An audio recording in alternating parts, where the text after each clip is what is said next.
The game's actually good? Who would have thought? Welcome back to the channel, everybody. My name is Big Chetty, and today we're talking about the first weekend of the Battlefield 6 beta, and more specifically, my experience with the game. There's a lot of people talking about this game right now, some really big creators, but I think it's always important to get some smaller creators' opinions as well, because I wasn't paid to play the game. I'm doing this because I love Battlefield, I'm a fan, and sort of the common man's thinks and thoughts on the game. So I probably played the game for about 7, 8, 9 hours, somewhere in that ballpark, maybe a little bit less, maybe a little bit more. I did stream the game on Saturday, which, by the way, if you guys aren't followed to this channel, subscribe, come on over and say hi here on Twitch and YouTube, Big Chetty. It's always a fun time. Come on, just get in there. Come on, I don't bite. Come on, it's gonna be fun. Come on. I don't bite that hard. Just kidding. Anyway, with that cringe segue out of the way, I played the game for a few hours this weekend, both on and off camera, and overall, yeah, it's a pretty fun game. This is a fun Battlefield experience. Probably the best Battlefield we've gotten in almost a decade, in my opinion. And basically, I've comprised a list of the pros and cons, my thinks and thoughts, stuff that I really liked, stuff that I didn't like, stuff that I loved, stuff that I hated, and just some thoughts on the future release of the game and things that are going to change, most likely are going to change for the full release of the game. Because I doubt things are going to change for the second beta weekend next weekend. There might be like a couple new maps, new weapons, but it's relatively going to be the same build, the same experience. So I'm going to talk about the pros first, and we'll get into the nitty gritty with the cons. And let me know at any point if you agree, disagree, leave a like, comment. Let me know. I love having a discussion in the comments about this stuff. I love Battlefield. I'm passionate about it. I want to hear what you guys think too. So here we go. So something that I really love about this game, I was going to say but I really do love this feature, and it's kind of stupid. It's kind of silly. Makes you wonder why it wasn't here before, but this new drag and revive feature. Essentially, if you see a down squad mate or a teammate, if you're a medic, you can walk up to a body of a friend and grab them and revive them as you're pulling them out of combat, or essentially pulling them away from the line of fire. What a great idea, and it makes you wonder why this was never here in Battlefield before. There's a lot of other people talking about this feature. It's fun, it's immersive, and it's already making for some great clips of people risking their lives to come save their buddies or their mates because now they got killed in the line of fire. Now, no, don't worry, buddy. I'm coming to get you. I got you, pal. I got you. Very fun, effective, and something. Yeah, that just it feels very natural for the game. It's a positive change, a minor one, but it's having a lot of effect in the game. And I think that's really cool. Where something like, yeah, why was this not here before? So cool, so cool. It's very cool. Another minor change they've added to the game is the firing range, sort of similar to Call of Duty in the last couple of years, where instead of creating a class and then testing that weapon or class in the actual game and in the battlefield, now there's a shooting range where you can put different attachments on the guns and shoot at dummies and sort of just get a feel for the weapon. Not a massive change, nothing game breaking. Call of Duty's been doing it for a couple years. I'm sure there's other games that do it as well, but for Battlefield, it's the first time they've done that, and yeah, it feels great. It feels good to be able to test your weapons, see the kind of damage that they're going to do, and especially in Battlefield where range is everything. Like in Call of Duty, range is important because that decides like how much damage your weapon does, the multipliers and stuff. But in Battlefield, the ranges are much longer, so I'd argue it's even more important, right? Because sniper rifles at long range versus close range, SMGs, headshot damage, etc., etc. And speaking of customization, they've pretty much adopted the Pick 10 system from Call of Duty Black Ops 2, which I think is a good thing. I'm happy they're adopting that because the Pick 10 system was the best create a class system that I think gamers have ever had. In terms of a massive popular first-person shooter, yeah, it was the best. The idea that you have a certain amount of points to allocate to your class and you pick one for the weapon, you use points for the attachments, etc., etc., and certain attachments are worth more, and you have to make sacrifices. You have to make choices. This isn't Call of Duty Vanguard or any other first-person shooter where you can just have a gun and completely kit it out, where you just get 10 free attachments, an extended mag, fire bullets, rapid fire, a red dot sight, a foregrip, a stock that makes you move at 20 kilometers an hour while you're aimed down sight. None of that here. You have to make choices. And I think that's good for Battlefield because there's lots of attachment slots. There's lots of attachments, but not too many. And it's going to be fun to make different builds and make choices based on what maps you're playing on, because some maps are smaller in this game and some maps are larger. So depending on what your build is and what you're doing, you're going to want to change that up, and it's going to be fun to change it up. I will also say, as gameplay in general, I had a very good experience. I was playing on a native PS5, and load times, gameplay was really smooth. This may actually be the smoothest Battlefield launch or beta in history. The last 4 or 5 Battlefields, I think that's actually true. Yeah, I think almost every single Battlefield that's launched in the last 10 years has had a really rough launch. I remember Battlefield 4 having a really bad launch. Hardline had a bad launch. Battlefield 1, my favorite Battlefield of all time, had a really rough launch. So the fact that we're really smoothing things out here is very promising. But it ran great. It looked great. It sounds great.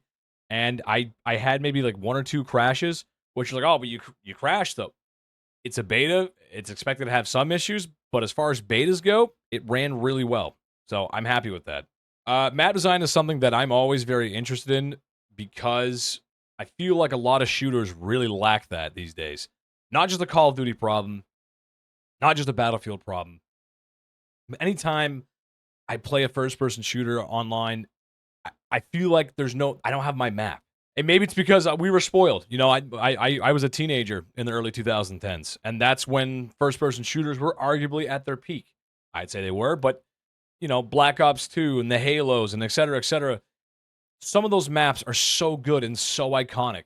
And I feel like we really stepped away from that in the last few years of first-person shooters. I don't know what it is. I don't know if it's because the games aren't as good, gameplay, for whatever reason. And from spending my time here in Battlefield 6, I don't know if there's anything here that's going to be iconic. Like, I don't think there's anything like a Nuketown coming or something like that. I haven't played all the maps yet.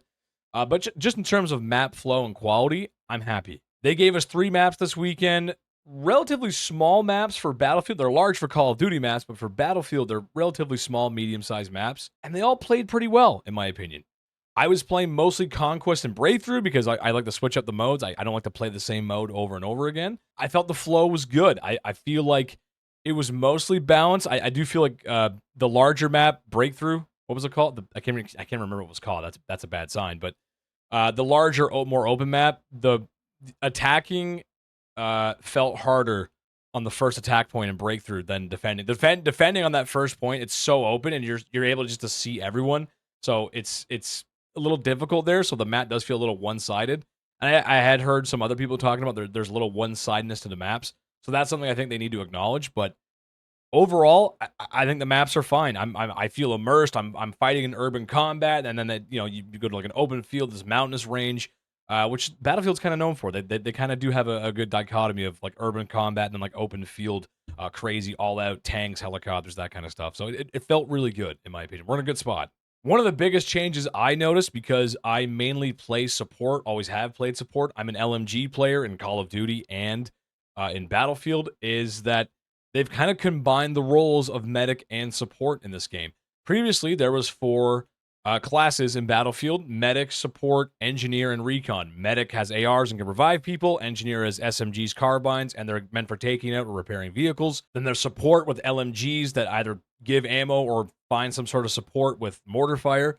And then there's recon, which is sniper rifles, DMRs, spotting people, sort of sitting back from the action. Now, the support class drops 1 box, 1 bag that's full of medical supplies and ammunition. So now it's 1 box. It's been streamlined. And I think this is actually a very good idea, because now support players are doing everything and they're actually doing it, if that makes any sense at all.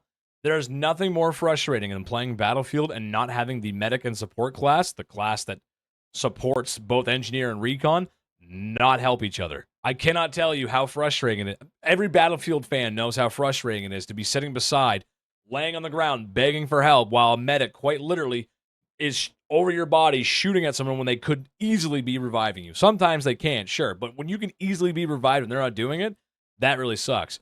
But simply just placing that box down, getting the team refilled on ammo and health, and being able to revive people in the fight makes it a very strong class and is going to make it crucial for taking objectives and playing seriously. So I'm very happy with that change. Something else that I think is very important for first-person shooters is weapon balancing, and that could go either way in a first-person shooter. You know, you could have guns that are overpowered as shit, and people are just going to make YouTube videos on it, and they want to see the meta classes, and they're only going to use those meta classes, and I think that's very frustrating. I think that's a lot of Call of Duty right now. Where like, the AK is the best gun. 20, 30 smaller content creators make videos on it. Like, bro, this is, and they'll do a fucking stupid thumbnail and they gotta watch the video. This is the beta class, bro. This is the meta. This is the fucking shit you gotta use. Where here in Battlefield 6, it feels like it's in a good place. Nothing felt completely overpowered. I wasn't being killed by the same weapon over and over again, which is so frustrating in Call of Duty. I'm being killed at different ranges, and the ranges mean a lot in Battlefield, and SMG is just not going to reach out to far range on a Battlefield map. A sniper rifle is just not as effective in close range as it is in Call of Duty. You can't really quickscope. Yeah, you kind of, but not really. Snipers are way more effective at range, and if, from what I've read is true, there's going to be a sweet spot range for the snipers, like in Battlefield 1, where if you're at like an 85, 70 meter range in their sweet spot, you'll still be able to get one-shot kills to the upper chest, which I like. I think that's very cool. But yeah, they feel like they're in a good spot. There's nothing that feels like I have to use this, I have to use that class. Everything feels like it's in a good spot right now, so that I'm very happy with. The whole experience feels very solid, so very, very happy with that. Now that I've glazed this shit enough, it's time to talk about the bad, and unfortunately, there is some bad. I don't think there's anything that's going to like ruin the game, but there is some things that need to be addressed. Out of the gate right now, you've probably heard a few other people talk about this if you've been watching reviews or the content on Battlefield 6, but the UI is garbage. The user interface is fucking trash. It is bad. Specifically, navigating the menus and the settings menus. Battlefield 6 seemingly has the most settings available ever compared to another Battlefield, and they usually do have a lot, but there's a lot of like niche, like sliders and things to really tune your gameplay, even on console. It's not just a PC thing. It affects console as well. And there's tons of these settings that I had to watch a 20-minute video from Exclusive Ace, shout out to Exclusive Ace, a fellow Canadian, on how to fucking get the game just to feel normal. Because your first time loading in, it's going to feel weird. It does not feel normal. And navigating the menus is an absolute nightmare. Figure out what each thing does. And they give you a little description of what stuff does, but it's just very confusing. It's a lot. If you're a Call of Duty player, coming into that is going to be a lot. So they need to figure that out, simplify that, add a search bar so we can search. Long story short is you're still going to have to watch a video on certain settings. That's just the reality of the matter. But at least you'd be able to search it. Search the setting up and then look for like, hey, just search this, guys, and change this, and it won't be as bad. Because navigating that right now is just awful. Something that I'm not liking is they're testing class-locked weapons. They're playing with the idea of whether they should do class-locked weapons or not, and I think they should. I think a lot of Battlefield dad or battle dads, whatever they're calling the old dudes, is we're used to having class-locked weapons, and I think it should be that. Where essentially, if you're playing as a support, you can only use LMGs. That's it. If you want to use an LMG, you are locked into using that for support. You can't use any other weapon but LMGs as a primary. There's a couple weapons that do kind of like do hybrid. Like, I think shotguns are kind of like something you can use. Like there's, I think like PDWs. I think in Battlefield 4 they said any class can use a PDW. So there is a little bit of play there where you can kind of like, if you want to be a recon with a PDW, then fine. But I think generally we should go back to that where, yeah, if you're using a recon, you're stuck to using a sniper. If you're using support, you're stuck to using the LMG, because I think it forces a good level of gameplay where if you're that role, you got to play that role. And I think the other changes to support are really gonna help that as well. And while my gameplay was very smooth, my overall experience on my native PS5 was good. I did experience some glitches. I did crash a couple times, so that sucked. But again, it's a beta. I'm not too worried about it. I did notice a lot of visual bugs though. A couple of times the map got a little glitchy. I was underneath the map a couple times, and the lighting's really weird. There's a lot of weird lighting effects. Where, like, if it's really sunny outside in, like, Cairo, and then I walk inside a building, it's obviously very dark. That's how it would work in real life. Fine. A little too serious. It's a little too much. I gotta tone that down a little bit. And, like, there was a couple times where, like, I think it was a visual glitch, but there was, like, an alleyway I walked down, and there was, like, this lens flare. There's something. There's a glare, and it got me killed a couple times because I couldn't see the enemy hiding behind the glare. I don't think they knew it was there. I think they were just spawning over there, but essentially, I just got murdered because I couldn't see the enemy at all, and it was a visual glitch in the game, not something that no one threw a flashbang or some sort of flare that blinded me. It was something in the actual game that messed up. Something that I really saw that I don't think a lot of people are talking about, from what I've gathered, is the RPG isn't very good. And I don't mean that for taking out vehicles. For vehicles, it seems like it's in a good spot. Maybe you could use a little more damage. Maybe you only take 4 rockets instead of 5 or something like that. But it's hard to tell because people are repairing vehicles. People are actually playing the game. People are choosing engineer, and they're staying behind their tanks and repairing them as they're pushing the front lines up. Engineers are supposed to help the tank drivers. That just makes sense. So that's kind of hard to tell, but I mean RPG damage on infantry and personnel. RPG should not be the go-to end-all weapon, but like it has 0 splash damage. Now, I'm not an expert, but I think an RPG should have a little splash damage gameplay-wise. You shouldn't be able to just shoot an RPG at someone's feet and kill them, but if they're already injured and you shoot them far away, it should have some explosive damage to kill or injure some of those people hiding in a building, for example. The destruction is back. It's really good. That's a pro. The destruction's fun. It's cool. It looks great, but I'm not seeing it working properly, in my opinion. I haven't seen a lot of people talking about this either. And this is related to the RPG thing. If I shoot an RPG at the house, it's not always breaking. And it's clear that there's obviously some things that can break and cannot break. That's how all Battlefields have worked in the past. I'm not sure what does and doesn't break, because I've shot an RPG like 3 times at a wall. I like just a random house. But if I shoot 3 RPG rockets at it, it doesn't get you know what I mean? Like it feels very inconsistent, the damage. So I think the RPG needs a buff, and even just some of the damaging and destruction models needs some work too, because I'm not sure what can and cannot be destroyed. As far as the maps go, yes, I am enjoying the maps. I played a lot of Breakthrough, which is one of my favorite modes from Battlefield 1. It's similar to like the Grand Operations mode, where you start on one map and go yada yada through it. Also, we need to see some larger maps. Yeah, I didn't really want to talk about this because there are obviously going to be some larger maps in the full release of the game. We've only got 3 here. I think we're getting a Brooklyn map next weekend.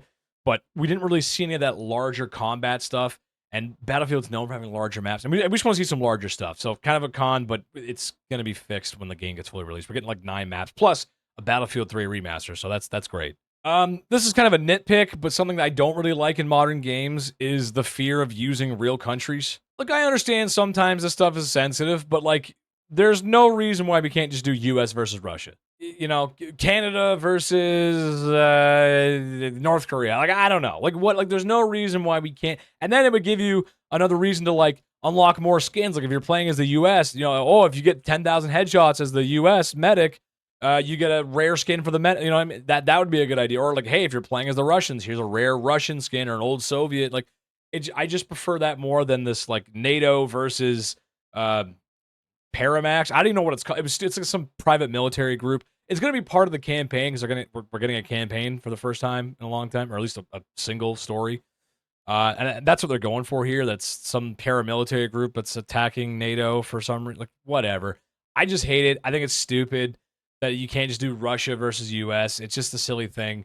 And I think it kind of helps with like identifying people on the map too. Like you look at a Russian soldier and you're like, oh, that's a Russian. Or you look, if you're playing as a Russian, you can see like that's a US guy. Get it? The paramilitary guys are just like, they're wearing all black. Their uniforms are all dark. So you can tell who's who, I guess, but it's just kind of stupid to me. One of the this is a con, I think. I'm just not too sure how to feel about this, and that's the assault class. So previously, the medic had the assault rifles in Battlefield. Now it's something called the assault class, which is really feels like they just made this for Call of Duty players.